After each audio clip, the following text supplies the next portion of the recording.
Give it a minute. Just in case you're joining us, welcome. Okay, the eye in the sky is open. And Jeff, we're talking about Star Trek D9, Season 2, Episode 1, The Homecoming from 1993, as we enter the second season. Jeff, have you enjoyed the off season between seasons here on Live Long and Podcast as we cover this D9 show? Our 3.5 year journey. We're moving into the next phase, and how are you feeling about this gap between seasons? I'm feeling fine. It's not like we took any time off at all. It's like we took none off at all. It's just like that. Right. It's definitely going to be an interesting slog here through the second season, which is maybe the weakest season of the 7 seasons. But what do you mean? Lee Nallis. Yes, Frank Langella. As Minister Jarro. He's doing Frank Langella things. Skeletor, Richard Nixon. He's this is the kind of the thing. This is why people hate the Bajorans. Is characters like Langella that just comes in and just like, oh, I'm going to just shake things up. And, for no apparent reason whatsoever, other than there's like a rogue group going on, the Circle. So I enjoyed the episode just fine, but was it a good one? I mean, not really. I mean, it's okay. It's probably might be one of the weakest season premieres I've seen Star Trek do. It's not a great episode, but it's serviceable. There's some good things in it. Sisko drives me nuts in this episode a little bit. I don't know about you, but I feel like he's very like quick to just like kind of justify anything that's going on. Like at first he's questioning, and then he's just like Dax, just like gives him one repertoire comment, and he goes, "Yeah, you're right," and then kind of just goes, "Yeah, go into that prisoner of war camp, go get that guy." I don't care if your story's a lie. I don't care if you shot a guy in his underwear. I think you're a symbol, and Bajor needs a symbol, even if the symbol's a lie. It's just like everything is kind of like, come on. Yeah, I'd say largely Sisko is ineffectual in this episode. I would agree with you, and I don't disagree that this is not a terrific premiere, although it has some action in it and some fun stuff. But just like in terms of this cast coming in for like their next season, compared to even other shows, the other Star Trek shows of its time, a little bit calm and cool coming into it, a little bit. What do you mean? Yeah. Well, just like it, it's just like, hey, it's just another day at the station. It doesn't feel like any time really has gone by at all. That's what I was kind of referencing. It's like, oh, we had those few months off, but Jeff, this aired in September of 1993, and they obviously they started airing in January of that year. So even though it's the second season, to them it probably doesn't really feel like that. They've probably been at this for a while. I think it's the first and the second season are just one giant big season, right? Right. In a lot of ways. And that's why I think this doesn't feel necessarily like a second season, although we consider it the second season premiere. Or it is considered to be the second season premiere. But compared to even all the other seasons of Deep Space Nine, which definitely after this, everything will have very much of a welcome to this season of the show.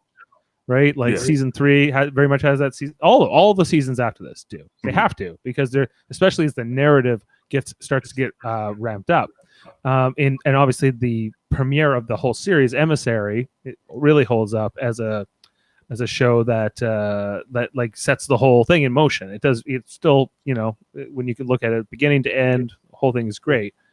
This is probably the weakest of the bunch, if you can consider it any kind of a premiere. It's easily the worst. It doesn't feel like a premiere.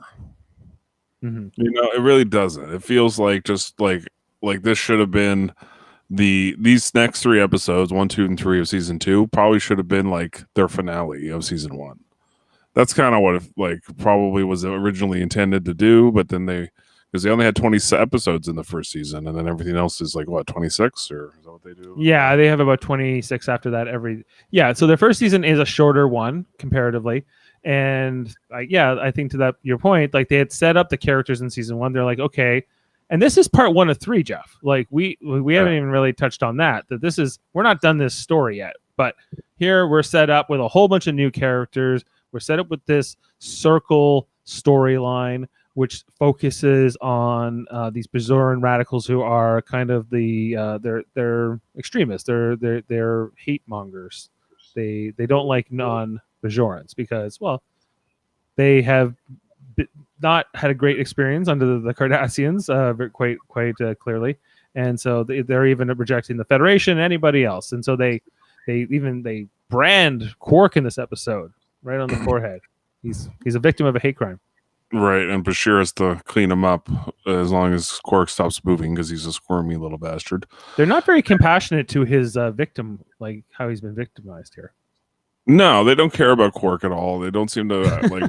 They don't seem to. He's not their friend yet, and there's again a lot of Odo Quark. Hey, what are you doing? And I investigated that freighter and I found out that you were right.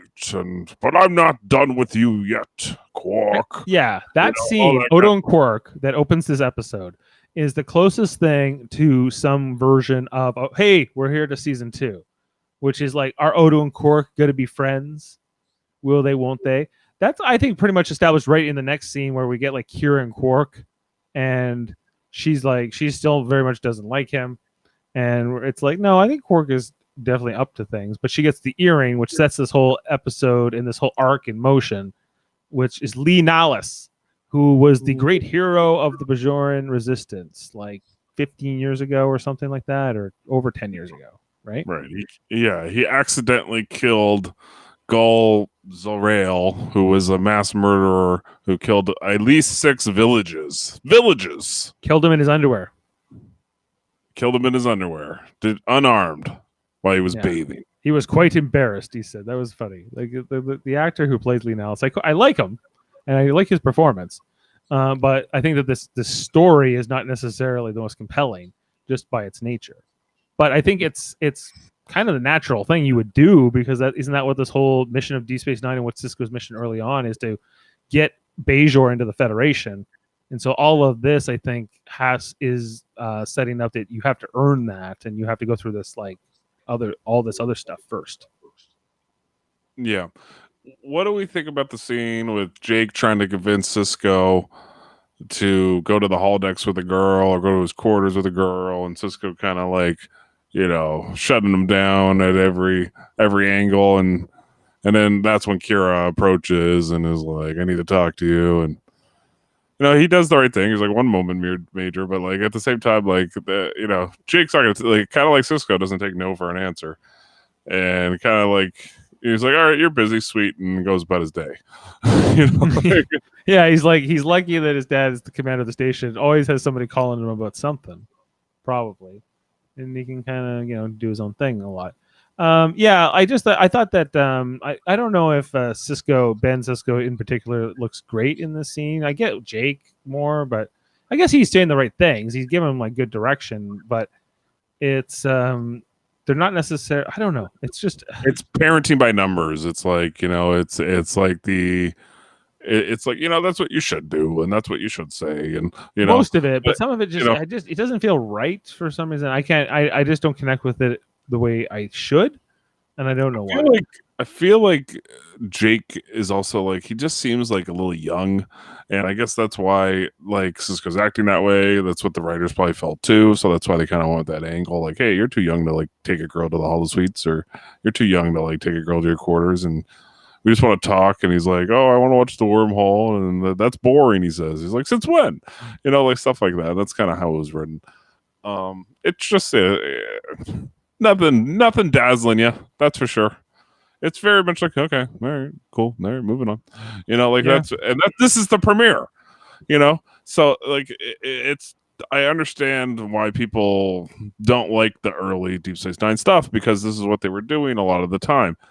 They were just just kind of, it was boring. It was a little boring, We gotta go get Lee Nallis from Cardassia 4, Jeff. And Kira and O'Brien are gonna dress up they're gonna take their uniforms off, and they're gonna, like that tough civilian clothing that they're wearing, or whatever it is. I'm not quite sure what to make of Kira's deal, but right.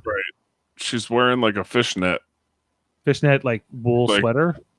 It's not even a sweater. It's like a halvesies. Like it wouldn't even cover her belly button. Yeah, and O'Brien's wearing some kind of like, I don't know. It looks like it's made of very thin leather, or it's some kind of I don't know, some sort of suede. Suede, perhaps. I don't know what he's wearing, but he's wearing he's wearing like a regular blue T-shirt underneath that, though. And he's got that serious guy look on his face, like we're about to go into it. She's like, we may not come back from this. We're getting Lee Nallis or not. And she's like, whatever. Yeah. And she's like, great. We don't need to talk the rest of the way. And the audience is just going, you're coming back from this. Like this is not serious enough. Yeah. Now, Lee Nallis. What did you think of the whole scene where, she's playing the hooker basically to get into the prison camp to get out Lee Nallis? And O'Brien was playing I could sell her for 2 strips of latinum, and this Cardassian's just like, oh, come closer. Like, does this happen a lot here on Cardassia 4, where like a human and a Bajoran would just show up at your front door? I was most surprised that they didn't make O'Brien look like a Bajoran. Yeah, or that they didn't put some kind of makeup on, or that they, it was just like, we're gonna mask. I get that they masked their ship, so that because if you're not in visual range, he was able to fool the sensors to make them look like a Lesepian transport. Which we've got to mention, which was I thought it looked a great scene with like where they have to call that guy, and they're like, no, we're good, and he's like, well, we can send a repair ship, and he's like, they want to send a repair ship, and they want to help us. They want to help us. That was actually, I liked that a lot. I thought that they did that okay, because it was like had echoes of like Undiscovered Country in a little bit, like when they were calling, when the Klingon guys were calling. Yeah, I had like the mission part was actually maybe the only good part of the episode. I felt like, but at the same time, it's kind of like, I don't know, kind of silly. Like, they're breaking into this prison of war camp. Once they find this prison of war camp, why does it have to be like like they say earlier, like Dax says to Cisco, like, hey, they were supposed to have released all their Bajoran prisoners. So once they find this prison of war camp, shouldn't they kind of like do this through the diplomatic channels and like figure this out in a way that wouldn't start a war? Like, it doesn't seem smart. Yeah, I have that in my notes here. Dax was right, because Dax is not very in this a lot. She shows up basically to convince Cisco early on to let Kira go on this mission.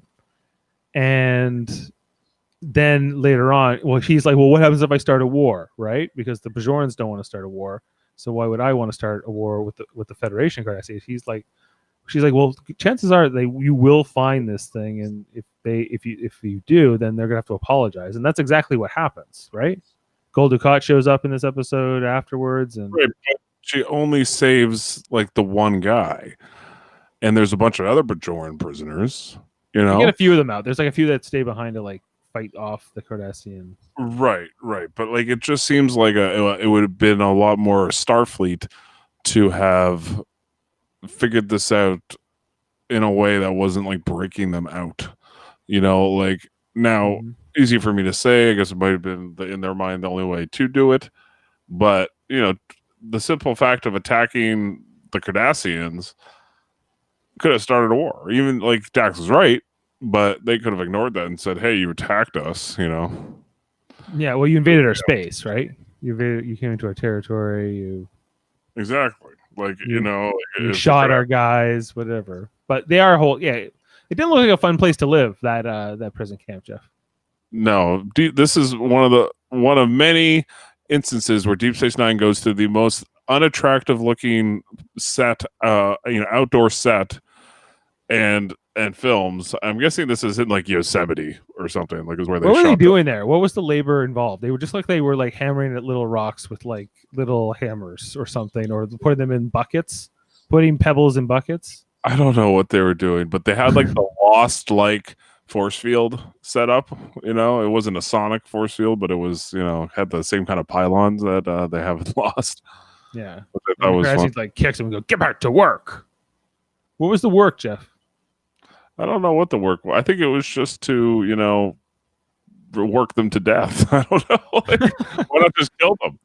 I don't know. I don't understand what happens in labor camps. I don't quite understand them in terms of what the labor is like. If you tell me it's like, oh, we're mining things, maybe I would get that. I guess that's what we're supposed to be led to believe, but it's always quite ambiguous. I also noticed that, Jeff, that in the phaser fights when they were getting them out, that it looked a lot like this phaser. Like they were. It was definitely like that phaser. Yeah. It looked exactly like this one. It's really good. Yep. So then they bring him back to the station here, and that's when Bashir, and he has an assistant for once. Usually Bashir does everything by himself, but he actually it was the premiere. They had a little bit more money. You can have an assistant now, Bashir. You're allowed with a nurse. Yeah, I was surprised they never ever had like a nurse character on this show, because you think like Bashir would have more of like a hospital type setup. He has to deal with a lot more people, and most of the doctors have a nurse character, right? Yeah, exactly. Not Phlox, but and not the MH. Well, no, he's got Kess. I'd say Kess, at least first half of the show. She becomes the nurse, and then Tom Paris begrudgingly does it whenever he has to. Yeah, I'd say after Kess is gone, what is Kess doing otherwise? Nothing. That's why, I mean, literally, she was like stuck in Neelix's dick. That's about all. No, she broke up with him, and then she was looking at new horizons. She was. Yeah, she just turned 3. She was looking at she was turning on 3, and it was looking good. Everything about Kess is creepy.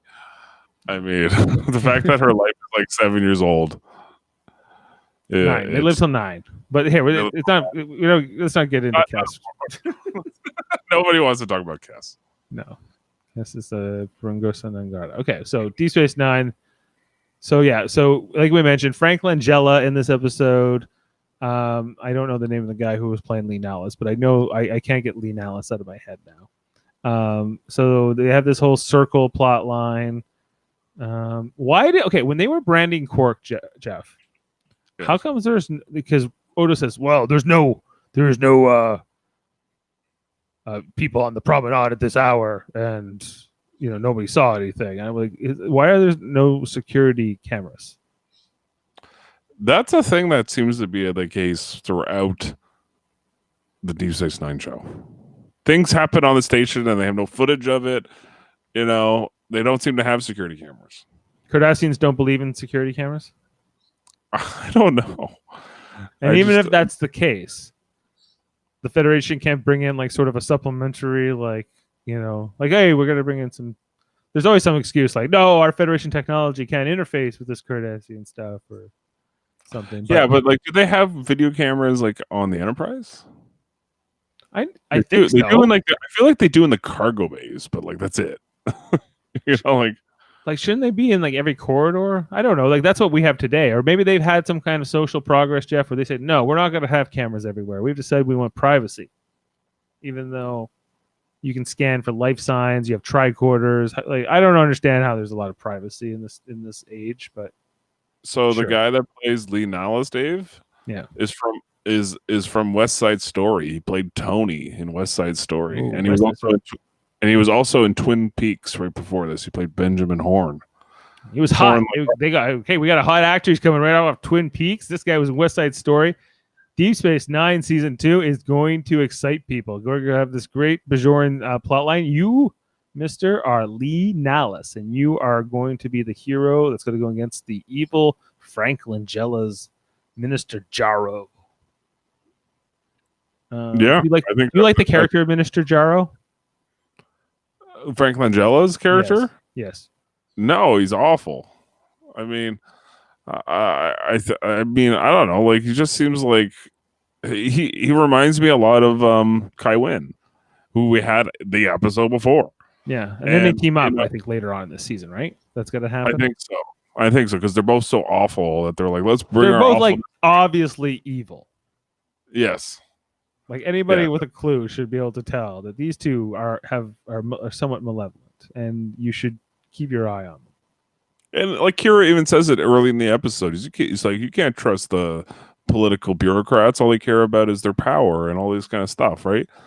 And then like the whole episode is all about like how like Cisco is trying to like make sure that Lee Nallis stays around and doesn't sneak out to the Gamma Quadrant because Bajor needs him. Needs him. Like I'm very confused about what Bajor needs, what Bajor wants, what Bajor is. It seems like just a bunch of power hungry psychos that will do whatever they need to do to influence what's going on, not only on the station but on Bajor with kind of Cardassians, whether or not they join the Federation, whether or not they believe in the prophets and all this kind of nonsense. Like everything what goes on with Bajor is kind of like messy as far as the writing goes, I feel like. Well, yeah, and I don't think I think it's very frustrating because you're like, well, I understand that there's conflict in story, but the conflict doesn't seem to have any like weight to it or any kind of like, merit. Other than maybe you have some xenophobic elements, which are pretty like one-dimensional, I think. Like, Bajorans are just angry at all non-Bajorans.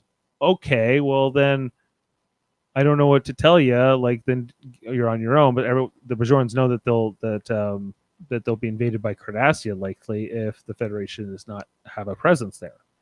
So there's right. Yes, for sure. Did you believe the scene with Bashir and Lee Nallis when he's like fixing him up once they bring him back to the station, where he's like, "Oh, I'm quite a student of history, and I heard about your conquests, and you're quite impressive." And he's trying to ask him about everything that happened with Lee Nallis. Lee Nallis turns him down. I didn't buy that. I was like, "Fucking Bashir doesn't know about Bajoran history. Give me a fucking break." Like every time they give Bashir, he reads. He's Bashir. He doesn't. Yes, he does. But he reads about like scientific stuff, and he will bore people to death with jargon. That's his whole thing, right? Like, yeah. I don't know. I feel like they just gave him that scene because like we need to give Bashir something to do, which I do think at least Bashir is starting to be less annoying. It's getting a little better. It's a little more tolerable in this episode. Yeah, they literally shoot Lee Nallis in the back when he's escaping from the prison camp, just so Bashir can go like on his like back and go, "Hey, I read about you. I've been. What else does Bashir have to do? I guess he helps people at the infirmary. I don't know how busy his practice is. He's got 300 people on the station, plus he's almost like he's got to treat all these different species, right, coming through. He's got to treat the human. He's got to treat a Vulcan. He's got to treat a Bajor, and he's got to treat a changeling.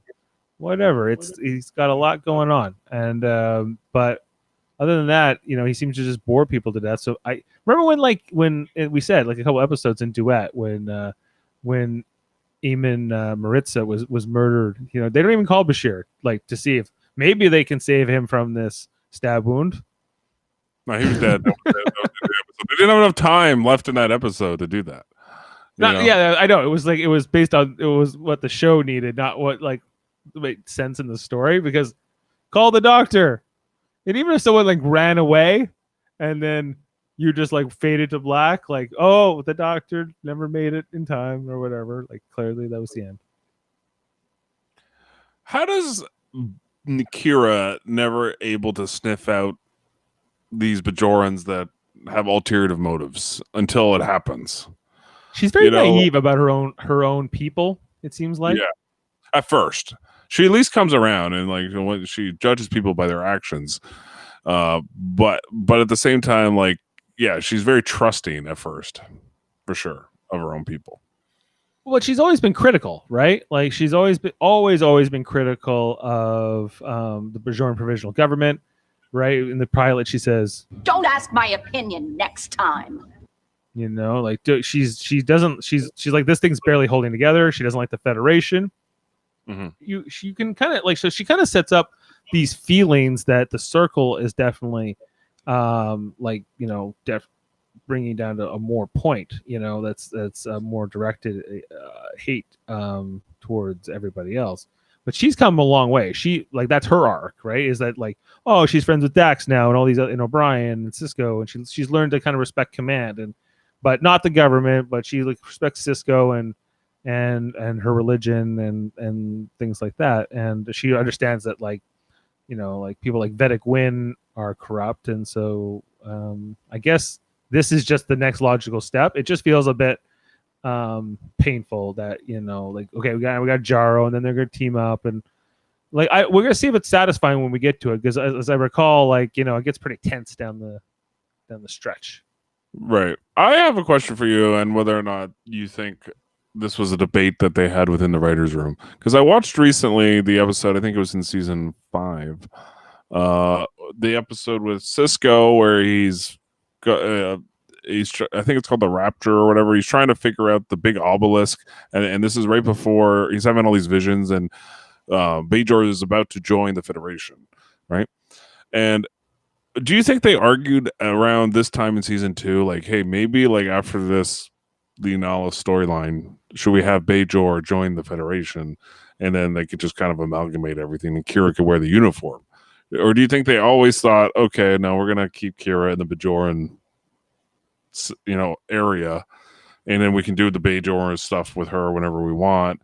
Do you think they ever thought about that, and just we're gonna make Kira the first officer and give her command, and like, or do you think they could never do that because they have to keep her the first officer? Like, what do you think? Do you think they argued about that, or do you think there was okay, like, so if they're saying, like, hypothetically, if Avery Brooks walks off the set and we don't have, or he says, I won't do this show anymore, and we have to figure out what to do you make Kira like a captain, or do you promote her or whatever, or do you bring in another Starfleet officer or something like that? Yeah, do you automatically make like Kira a lieutenant commander and make her the first officer or whatever? That's probably what would have happened, because Babylon 5, that's exactly what happened, and most things with Deep Space Nine, Babylon 5 were like, if they have some similarity, because they lost their commander, like that guy left, and then Bruce Boxleitner came in, and so there was kind of this interesting dynamic with, like, okay, like we know these characters in the first season, but the commander's gone. Now there's this new captain, new lead of the show, and he's reacting to all the characters, and so that was kind of fun. So I think that because they talked about doing that with Riker and Picard, because they didn't know if they were going to keep Patrick Stewart for all those years either. Sure. There was always tension, like, we're going to fire this guy because of contracts. We saw, like, that different characters leave, like that, Tasha Yar, like Denise Crosby being the most famous example of that. Like, if the writers and producers have enough of your shit, like, they're like, see you later. Like, we'll move on. A captain's a pretty drastic change, though. But right, I'm not saying they would have got rid of Cisco at all. I'm more talking about whether or not they would have made Kira a Starfleet person and made Bajor part of Starfleet for part of the Federation, and like ever changed her. If they ever I just wonder if they ever argued about like changing her look from being away from Bajor. That's not a question for you, maybe necessarily. It's a good question for them. What they thought, like, I don't know. I can only speculate, because, like, I know that we know, like, in season 7 that she'll be put in the Starfleet uniform, and I liked that. I wish they just and then but then at the end she's back in the Bajoran uniform by the end. So right. I always kind of wish she would have been more integrated with them, but I always kind of did like that she had this outsider aspect to her. And this whole episode also, is the cliffhanger, Jeff, on this part of the 3-parter. Right. Is that she's being removed. She's being reassigned, and Lean Alice, who has a new title called Navik. It's not like a general. It's above a general. I mean, I would imagine, or something like that. They made up, like, literally, Lean Alice says that they made up a bullshit title for me. Because I was too special in their eyes to not have a new bullshit title. And this is the thing. This is why I bring it up, because at any moment they could just be like, "Yeah, Bajor wants you back. See you later, Nana visitor." Like, at any moment that could have happened on this show, and Cisco couldn't do anything about that decision. And it just doesn't seem like that's his first officer, and he doesn't have control over, like, where she goes or what she does.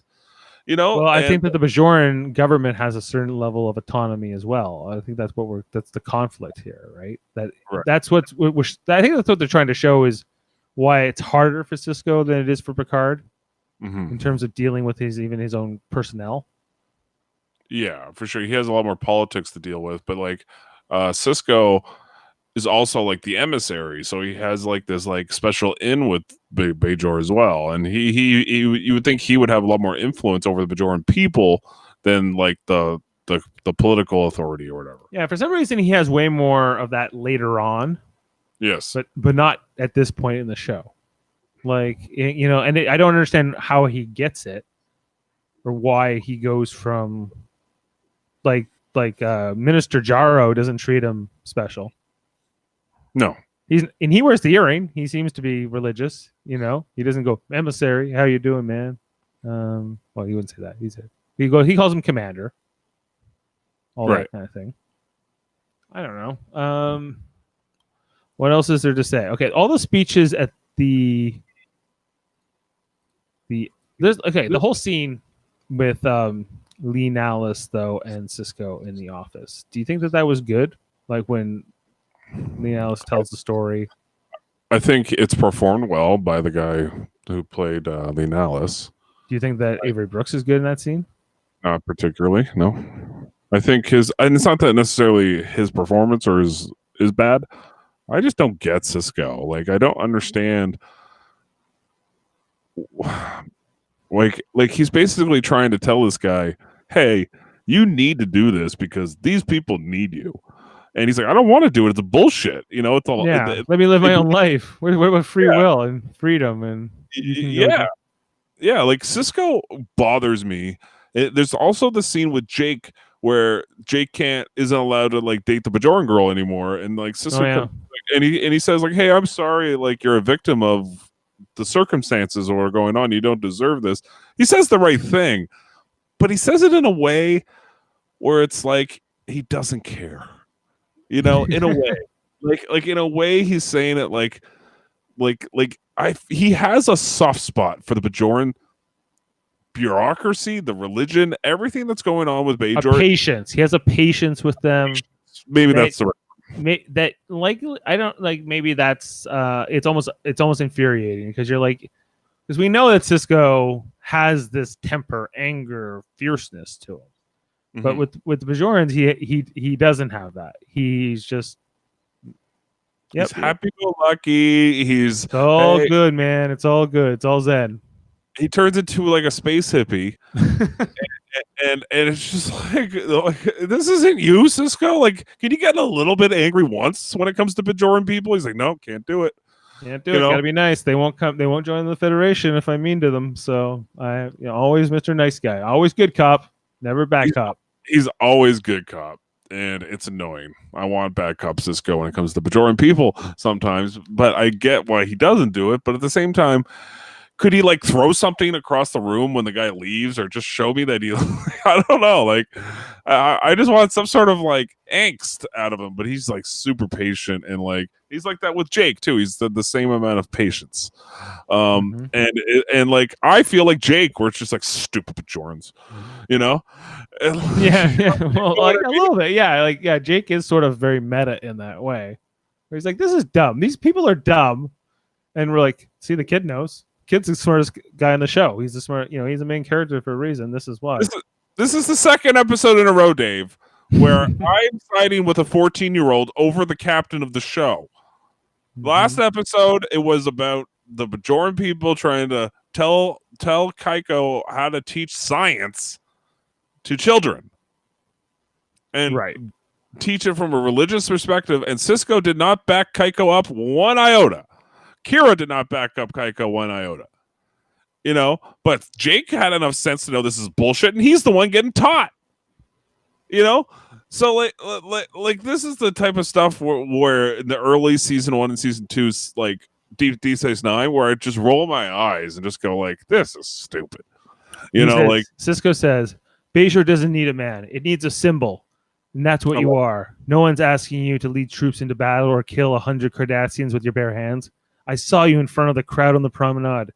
They'd look at you and see strength and honor and decency. They look at you and see the best in themselves. And he goes, it's all a lie. He goes, no, it's a legend. Yeah, so it's propaganda. It's propaganda, and he's he's doing it to serve his own interests. Like he even says to Kira, I need you to go get Lee Nellis because it's going to benefit me when he's on Bajor. It ends up backfiring, which kind of makes me laugh. But at the end of the episode, when Kira gets, Frank Langella does his Frank Langella stuff and sends Kira off the station. But anyway, yeah, everything with what's going on with Sisko, it's just like, dude, like, I don't get you. Like, I mean, like, I just don't understand where he's coming from as the emissary, and I feel like the Admiral in that same episode I'm referencing, The Rapture, where he's having all these visions and craziness, and he's like, no, don't stop. Bashir wants to do surgery on him, and he won't let him.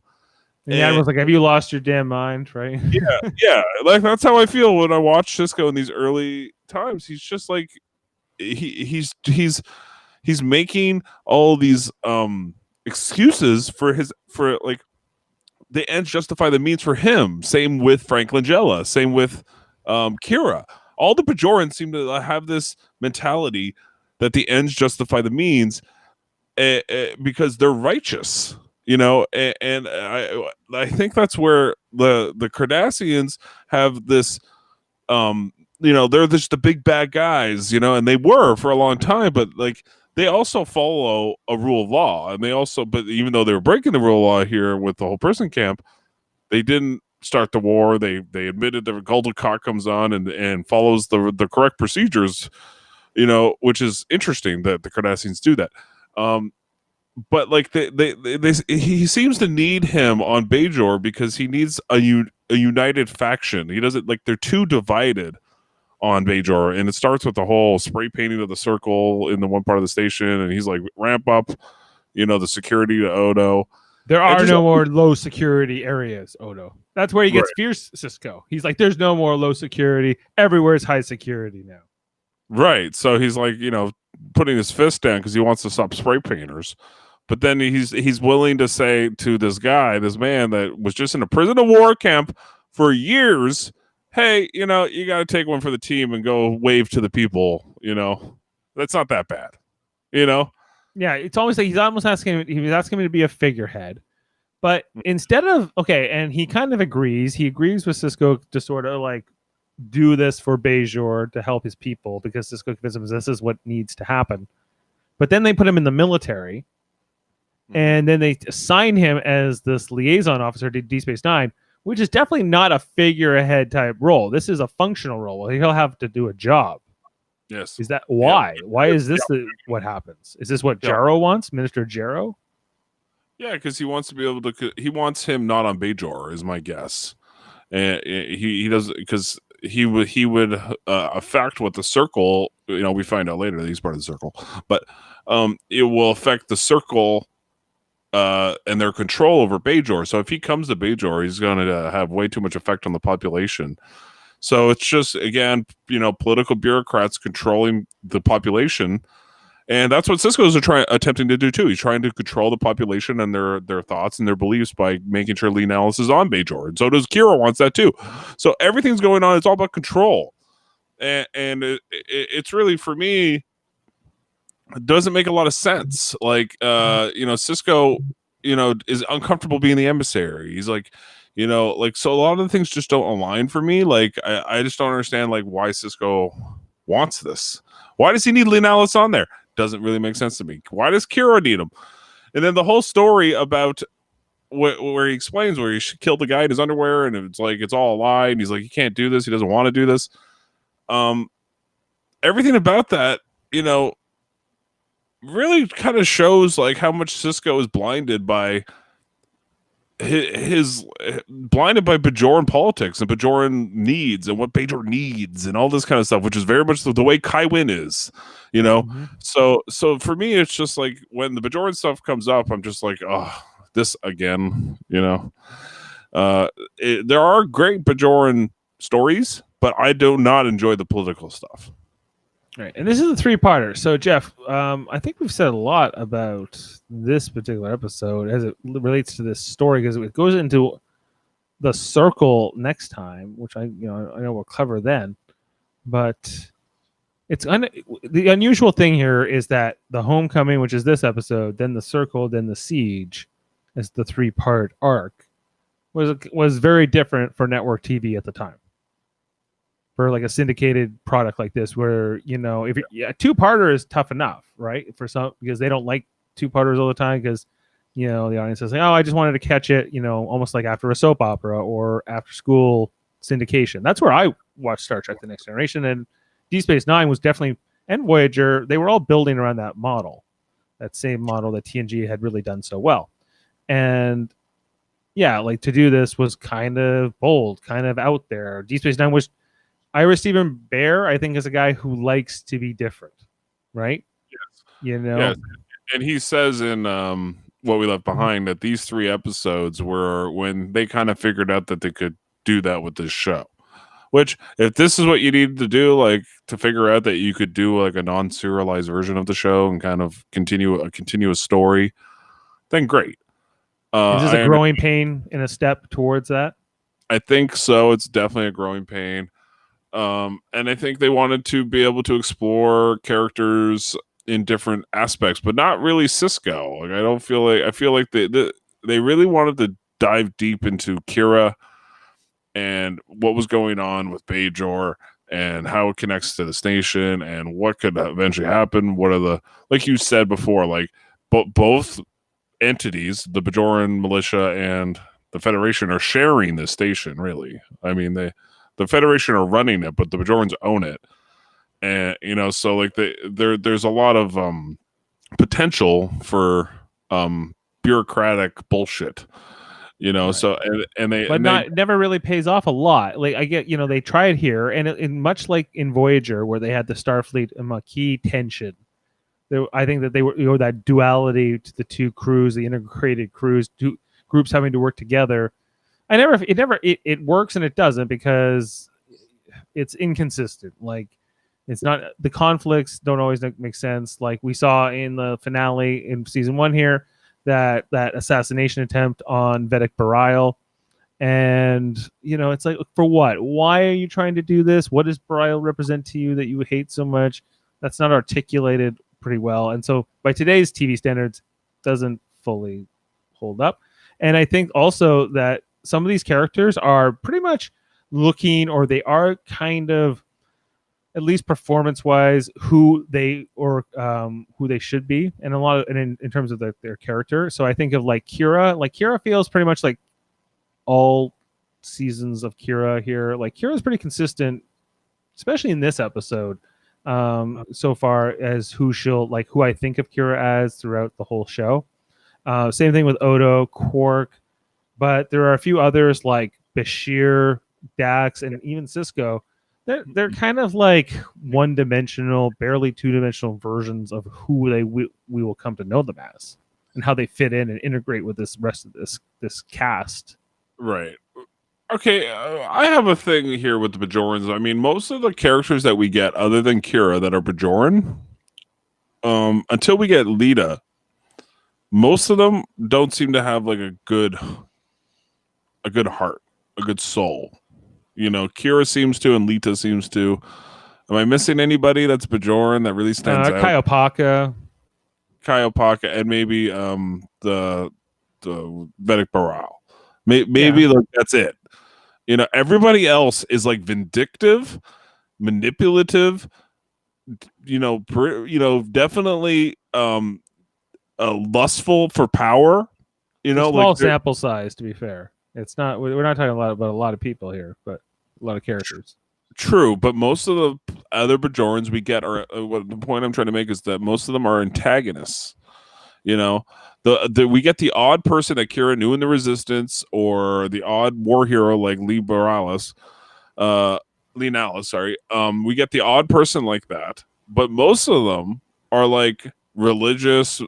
Extremist, or they're fearful, or they are bigoted, or they're just violent, or whatever. Like they've had a rough 50 years on their planet, and I think that that's kind of what they're trying to say, is that there are people that, well, they say it right directly in the dialogue, lack strong leadership, don't really know how to live now, which is so weird because they had 10,000 years where they did know how to do things, and they had 50 tough years, granted, but it's not like they erased all the history or just sort of legacy of your people. Like I just don't think you could lose it all like so badly, because they were a very advanced spacefaring race for thousands of years. So, but that's definitely what the story is. They are almost an immature species, right? Like in terms of like, they don't seem to be very scientifically advanced, even though they've had like a huge advantage of time on the Federation or even the they've been in space for like thousands of years before humans, right? So they've been around, but they don't seem that technologically advanced. They use Cardassian technology on the station. It's not like they've replaced everything with Bajoran stuff. Everything, like they don't really have any, like they have ships. They're those triangle ships, right? That dock. Yeah, they look like little miniature triangle nothings. Like they're very unimpressive looking. Yeah, very unimpressive. They are, even Sisko says in this episode that a Bajoran ship does not have the maneuverability. Or no, Kira says that to get in and out of there, you need to use a runabout because the defense and the piloting ability of the runabout is way better than the Bajorans. So the Bajoran, like they say in this episode, the Federation stuff's better. So like there's just a bunch of stuff with the Bajorans. They're just unimpressive, I guess is the best word. Like they just seem like a nuisance to the story at this time right now. It gets better. I'm not saying it's all bad, but they're just like, I don't know. It's just everything goes into this like antagonist, bad guy, religious or political angle. Yeah, so I think for the next 3 weeks we're gonna be definitely having this conversation about the show, right? Just because that's definitely what this whole story is. Bajorans and their pettiness and the bickering and the thing I always struggled with in particular was like, okay, like I get that Deep Space Nine is in the Bajoran system, but it's like a 3-hour ride. It's not a quick transporter jump. You have to actually get in the car and go there. And like I don't know exactly how Sisko's supposed to have so much influence on Bajoran politics and the rebuilding of their planet and all these other things if he's so far away and he's more focused on what's in the Gamma Quadrant and what's going on with all that. Yeah, he's more close to the prophets though as well, right? And they could have like that. Do you think he's like, yeah, but I'm closer to the prophets, so it's actually better. This is a better place for me to like influence Bajoran development. I don't think he actually really cares that, like, to your point, that much about the Bajoran people and the Bajoran development. Like if he had, he probably would have wanted the station. He goes to Bajor a lot in the future seasons for vacation.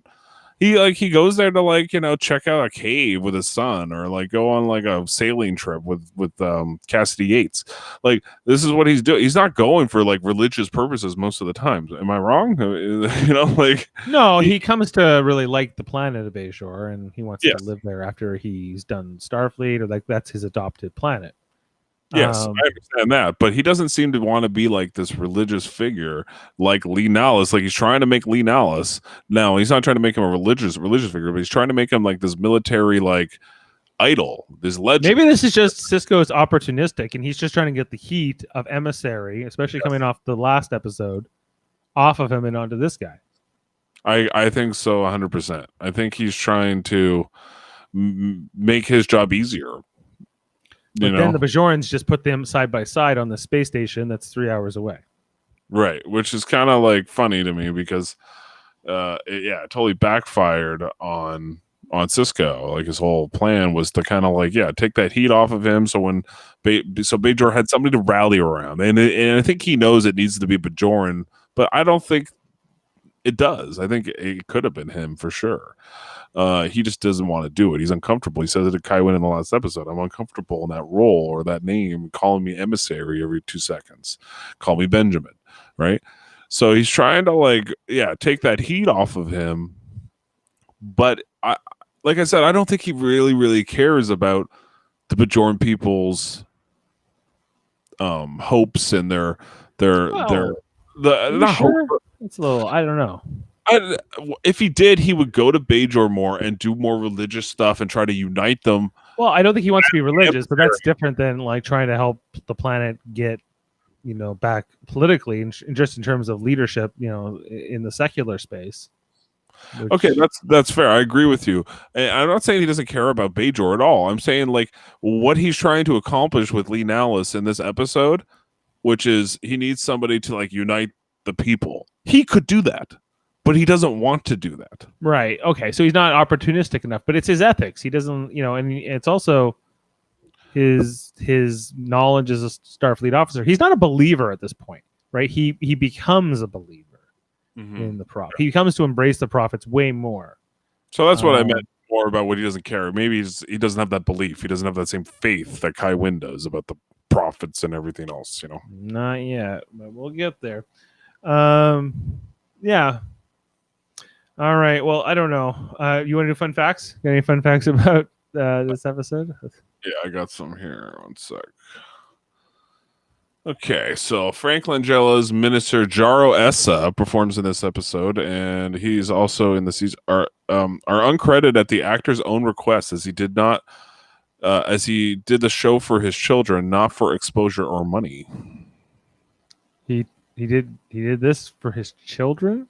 Yeah, he didn't do it for money or exposure. Although okay, I'm sure. So if it had just been some generic like guest star that they had gotten, his kids must have loved TNG, be my guess. Yeah, and they asked him to do it, type thing.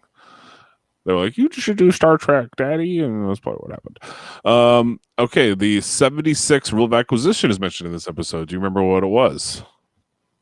6 for you, 1 for me. Was it that? No, that we didn't even mention that scene. Why is it always 6 for you and 1 for me? 7 for you and 1 for me. That's hilarious. No, it's every once in a while declare peace. It confuses the hell out of your enemies. Oh, okay. That's what Quark's doing. He's doing misdirect. Yeah. He's like, just randomly, I will F with Odo this week, just to in the long game. I'm winning. Yeah, which makes their relationship fun. You're always up to something. Yeah, and he is. The scenes in the labor camp on Cardassia 4 were shot in Soledad Canyon, north of Los Angeles. So it wasn't Yosemite. I was wrong. Right. It didn't look nice. Jaemeel saying Cisco trying to keep separate from getting too involved with Bajor. Attempt not to get too involved where he has odds with changing the culture too much. Right. So it's prime directive too, right? You got to remember he's a Starfleet officer. Those things are still in his head. But right. He has a mission. His mission's almost in conflict with the prime directive in some ways. Yeah, for sure. And it's like, what is more important to him? Being a Starfleet officer, being the emissary? He hasn't decided that yet, it seems like. Exploring the Gamma Quadrant, looking at those issues, or is it about more about the planet? Especially when the Dominion thing will kick up later on. Like he has even less time to kind of worry about what's going on with Bajor. Oh yeah, Bajor becomes like 5th burner by the time. By the time it's on the hot plate, we throw it on the extra hot plate. There, we don't have enough burners for this. I mean, that's a good analogy because the Ciscos are all about cooking. Yeah. Okay. Beginning with this episode, Dave, Mark Alimro is credited with his character's name, so like Mark Alimro as Gul Dukat. Oh, that's the thing. That's a big thing. This is the first time they did that. Okay. So they knew he was going to be recurring, I think, for all. Okay, so yeah, they brought him back for just the finale, right? He was in. He had again. He was on. I'm just on the Skype call. I'm on the little monitor in Cisco's office. He can't even get a big screen to talk to Gul Dukat on. He can't. He has to talk on a little laptop. Yeah, they do that a lot on Deep Space Nine, where they just have the little screen and Cisco goes over to the wall. And yeah, he pushes the button and it turns. And you're like, yeah, for sure. Why? Okay, yeah, like we already mentioned, But this is like the first 3-parter, but there wouldn't be another one until Enterprise did it. When they did Borderland, which aired almost 11 years later. What was that? Porterland. Yeah, Enterprise did a 3-parter called Borderland. Enterprise. Okay, we'll get to that later. Yeah. Or we just won't. Dr. Bashir is revealed to be keen on military strategy because it served the plot. Okay. Yeah, well, who else is going to have that conversation? I guess. Yeah. Leslie Bevis makes her first appearance as Rionoj, the Boslik freighter captain in this episode. She later appears in the season 3 episode, The Abandoned, and the season 4 finale, Broken Link, where her character is named. Okay. I know I'd seen her somewhere. Yeah, she was somewhat familiar. I was like, who is this? John Fleck, while uncredited, plays the Cardassian overseer, but the character was given a name in the official Star Trek customizable card collection, Dave. Decole. There you go. Is that canon, the customizable card game? I guess so. You used to have that card game, didn't you? I did. I played that back when I was. Yeah, that's in the peak days, Jeff. That's back in the day. John Fleck also played Orenthar in DS9, The Search Part 1, and Koval in DS9, Inter Arma Enum Silent Legis, and Abaddon in Voyager's Alice, as well as Silic in 7 episodes of Enterprise. So he got around. Yeah, good character actor. Michael Bell has portrayed Zorn in Star Trek Encounter at Farpoint, Borum in this episode, and Drafo Awar in DS9 The Maquis Part 2. Yeah, they spent most of the money in this, probably on location to do out there in that California desert or whatever. So this place takes in 2370. So we are now a year later than season 1 because every other episode was 2369. So we're in this where we've moved into 2370. That's right. We're in the 70s. Woo! But they still have the round communicator. That won't last for much longer. So I understand why they changed this. In the shooting script, Sisko refers to Sandy Koufax rather than Bob Gibson, as in the aired episode. Now, do you know why they probably did that? No. Because Sandy Koufax was not the kindest guy. Oh, okay. Anyway, from this episode, this is an important one, Dave. From this episode, Cirroc Lofton is dubbed by Julian Hagege in the German version. Okay, I don't German version. That's not a fun fact. I don't follow the German dubbings of Deep Space Nine. Of only Cirroc Lofton. Only Cirroc Lofton. Whoever is covering Cirroc Lofton in all 7 seasons of Deep Space Nine as he goes through puberty and his voice changes. Okay, so it appears that the replicators in the food replement might be specialized in what they can replicate. Sisko orders a Ractogino at one replement, and then he goes to another and orders like some sort of icicle tort. Remember that?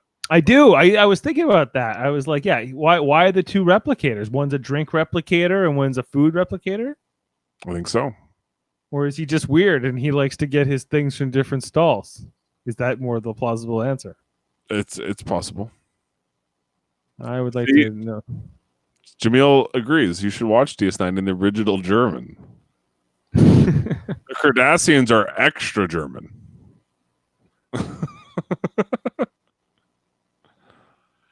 Okay, and finally, a jacket worn by Richard Beimer, who played Lee Nallis in this episode, was sold at an online auction. And that's it. Not much fun facts going on this episode, Dave. It's not too. Well, there's some fun in there. Okay, so Jeff, we've talked about the Homecoming. We're gonna get into the Circle next week, and then eventually into the Siege, and then down the stretch is Invasive Procedures, which will be back to sort of more episodic, which I don't remember. So we'll talk about that as it comes. So thanks for watching and listening, everybody, here on our Star Trek Deep Space Nine recap. As we continue this through, and we're into the 2nd season, so I think we said in another 6 months we'll be able to be done this season, move on to season 3, which and it's as what's great with Deep Space Nine is it only gets better with time. It's or as the episodes progress in a lot of ways. It's a fine wine. It's a fine Bajoran wine. Yeah, it's got that finish. It's got that smooth finish. It's Bajoran spring wine. I think that's a thing. Okay, so thank you for listening again, and check out our other podcasts. We do Super Mater Brothers Podcasting, where we cover Big Brother 3 times a week with our co-host Jaemeel Robinson, who couldn't be on the air tonight because he's having some issues, but he was commenting, of course, and following along. So we're hoping he'll be with us tomorrow night, as well as back here on Deep Space Nine next week. Tomorrow we'll also be doing original series rewatch, as we're covering an episode of the original series, Jeff, I have never seen, I've never heard of, I have no idea what this is. It's all new territory. Have you ever heard of an episode called? And I'm just waiting for the thing to come up. For the world is hollow, and I have touched the sky. No, I'd have to watch it again. I have no idea what this episode is. I looked at the preview, no idea. So I'm excited to watch something I've never seen before.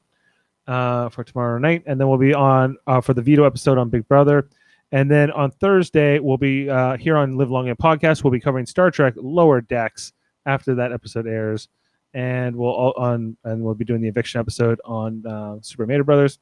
And Friday night we are doing Star Trek Radio Theater, as we will be going back to the originals. To the one we've done first in the Next Generation. This just came out a little bit earlier today. I just want to bring that in here. Let's just show that. It's just loading. And there it goes. We are doing Tapestry from the Next Generation's 6th season, the 15th episode. If you can see that there. Just take a look at that logo.